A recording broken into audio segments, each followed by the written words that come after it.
ఏపీలో వరదల్లో చిక్కుకున్న ప్రజలు ఆకలితో అలమటిస్తూ ఉంటే అధికారులు మాత్రం వారికి అందించాల్సిన ఆహారాన్ని వృధా చేసిన బ్రేకింగ్ న్యూస్ మనం చూస్తూ ఉన్నాం. గన్నవరంలో సుమారు 30,000 మందికి సరిపడే భోజనాన్ని నేలపాలు చేశారు. ఆహార పొట్లాలను గ్రామ శివార్లో పడేశారు. ఏకంగా సీఎం రంగంలోకి దిగి, మంత్రులు రంగంలోకి దిగి వరద బాధితుల సహాయక చర్యల్లో పాల్గొంటుంటే అధికారులు ఈ రకంగా నిర్లక్ష్యం వహిస్తూ ఉన్నారు. అధికారులు నిర్లక్ష్యం వహించొద్దని పదే పదే హెచ్చరికలు చేశారు చంద్రబాబు కూడా. కొంతమంది తీరు ఇక మార్చుకున్నట్టుగా కనపడడం లేదు. దానికి ప్రత్యక్ష ఉదాహరణ ప్రస్తుతం మనం చూస్తూ ఉన్నాం. గన్నవరంలో సుమారు 30,000 మందికి సరిపడే ఆహారాన్ని నేలపాలు చేసినటువంటి దృశ్యాలను మనం చూస్తూ ఉన్నాం. బిగ్ టీవీ ఎక్స్క్లూజివ్గా అందిస్తుంది. అధికారుల నిర్లక్ష్యానికి సంబంధించినటువంటి దృశ్యాలు ఇవన్నీ కూడా. 30,000 మందికి ఆహారం అంటే ఎంత మందికి ఒక పూట ఆహారం కడుపు ఆకలి తీరుస్తుంది అనేది మనకి అర్థం చేసుకోవచ్చు. ఒక పక్కన మంచినీరు ఆహారం దొరకక విజయవాడలో ప్రజలు అలమటిస్తూ ఉంటే 30,000 మంది ఆహారాన్ని నేలపాలు చేసినటువంటి అధికారులను మనం చూస్తూ ఉన్నాం. గత 2-3 రోజులుగా విజయవాడ పూర్తిగా జలదిగ్బంధంలో చిక్కుకుంది. ఎక్కడి వాళ్ళు అక్కడే ఉండిపోయేటటువంటి పరిస్థితి. ఎవరు తమ కోసం వచ్చి సహాయం చేస్తారని ఎదురు చూసేటటువంటి పరిస్థితుల్లో ప్రభుత్వం చాలా కీలకంగా వ్యవహరిస్తోంది. చాలా డెడికేటెడ్గా వర్క్ చేస్తున్నటువంటి ప్రభుత్వాన్ని మనం చూస్తూ ఉంటే అధికారులు, కింది స్థాయి అధికారులు చేసేటటువంటి పనులు ఈ రకంగా ఉన్నాయి. ఇది ప్రస్తుతం ప్రజల్లో విమర్శలు తీసుకొస్తూ ఉంది. ప్రస్తుతం దానికి సంబంధించినటువంటి దృశ్యాలను మనం చూస్తూ ఉన్నాం. 30,000 మందికి సరిపడే ఆహారం నేలపాలు చేసినటువంటి దృశ్యం గన్నవరంలో చోటు చేసుకుంది. దీనికి సంబంధించి మరిన్ని వివరాలు మా ప్రతినిధి శివ అందిస్తారు. శివ, చాలా దారుణమైనటువంటి విషయం. ప్రజలు ఆకలితో అలమటిస్తూ ఉన్నారు. మంచినీళ్ళు దొరక్క ఇబ్బంది పడుతూ ఉన్నారు. సహాయక చర్యలు కొనసాగుతున్నాయి. ముఖ్యమంత్రి, మంత్రులు అందరూ కూడా గ్రౌండ్ లెవెల్లో పనిచేస్తూ ఉంటే ఇంత ఆహారాన్ని వృధా చేశారు. ఎవరు చేశారు? ఎక్కడ జరిగింది? దీనికి సంబంధించిన వివరాలు ఏంటి? చక్రి, మొత్తం మీద చూసుకుంటే కనుక నిన్న సాక్షాత్తు ఆంధ్రప్రదేశ్ ముఖ్యమంత్రి చెప్పడం జరిగింది.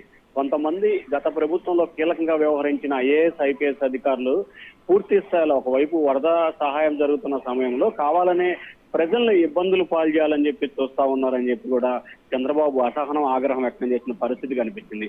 కొంతమంది ఐఏఎస్, ఐపీఎస్ అధికారుల తీరుపై సాక్షాత్తు ముఖ్యమంత్రి ఆగ్రహం వ్యక్తం చేయడం, కొద్దిసేపు క్రితం మంత్రి నిమ్మల రామనాయుడు బిగ్ టీవీతో కూడా మాట్లాడుతూ కొంతమంది అధికారులు ఐపీఎస్, ఐఏఎస్ మానేసుకొని వైఏఎస్, వైపీఎస్ గా మారిపోయారు. ఇది సరైన పద్ధతి కాదు. వారి వ్యవహార శైలి సక్రమంగా లేదు. వారిపై కఠిన చర్యలు తీసుకోవడానికి సిద్ధమవుతున్నామని చెప్పి హెచ్చరికలు జారీ చేసినా కొంతమంది అధికారుల తీరు మాత్రం ఇంకా మారట్లేదు. ఒకవైపు సహాయం చేయండి, ఫుడ్ అందించండి, నీళ్లు ఇచ్చండి అని చెప్పి చాలా మంది లోతట్టు ప్రాంతంలో ఉన్న ప్రజలు, అలాగే నీళ్లలో చేరిన ప్రజలు ఆర్తనాదాలు ఇస్తుంటే కొంతమంది అధికారులకు మాత్రం పూర్తి స్థాయిలో నిర్లక్ష్యంగా వ్యవహరిస్తున్న పరిస్థితి కనిపిస్తోంది. ప్రభుత్వం పూర్తి స్థాయిలో చిత్తశుద్ధితో వ్యవహరిస్తుంది. ఒకవైపు ముఖ్యమంత్రి సాక్షాత్తు విజయవాడ కేంద్రంగా మకాం వేసి విజయవాడలోనే రెయ్యంబగుళ్ళు అన్ని క్షేత్రస్థాయిలో పర్యటన జరుపుతున్నా కొంతమంది అధికారుల తీరు మాత్రం ఇబ్బందికరంగా మారింది. పలు చోట్లకు సంబంధించి, ముఖ్యంగా గన్నవరం కానీ లేకపోతే మిగిలిన కొన్ని చోట్లకు సంబంధించి కూడా కొంతమంది అధికారుల తీరు సక్రమంగా పంపిణీ చేయకపోగా ఆ గడువు అంటే టైం అయిపోయింటే ఫుడ్కు సంబంధించి ఉదయం ఇవ్వాల్సింది లేట్గా ఇవ్వడంతో అవి పనికి రాకుండా పాడైపోయినాయి. అట్లాగే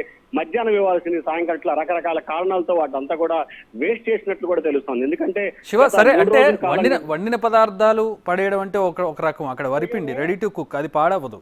అలాగే పక్కన ఉన్నటువంటి వాటర్ బాటిల్స్ అవి పాడవు. మంచినీరు అనేది ఇప్పుడు చాలా పెద్ద సమస్య. ఆహారానికి ఒక పూట ఆగుతారేమో కానీ మంచినీళ్ళకి ఒక గంట ఆగలేని పరిస్థితి. బాటిల్స్ కూడా పడేశారు అక్కడ.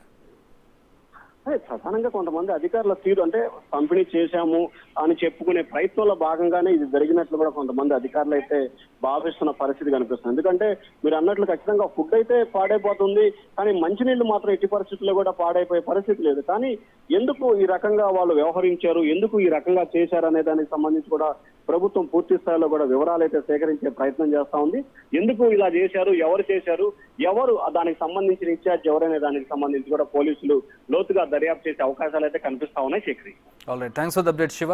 ఖచ్చితంగా వీళ్ళ మీద చర్యలు తీసుకోవాల్సిన అవసరం ఎంతైనా కనపడుతుంది. ఒక రకంగా మనసు కలిచివేసే దృశ్యం. ఆకలి మీద ఉన్నవాడికి తెలుస్తుంది అక్కడ పడేసినటువంటి ఆహారం విలువ, దాహంతో ఉన్నవాడికి తెలుస్తుంది అక్కడ పడేసినటువంటి మంచినీళ్ళ బాటిల్ విలువ. విజయవాడలో అలాంటి పరిస్థితుల్లో కొన్ని వేల మంది ఉన్నారు. ఆ వేల మంది ఈ దృశ్యాన్ని చూసి ఎంత బాధపడి ఉంటారో అధికారులు అర్థం చేసుకోవాల్సిన అవసరం ఎంతైనా ఉంది.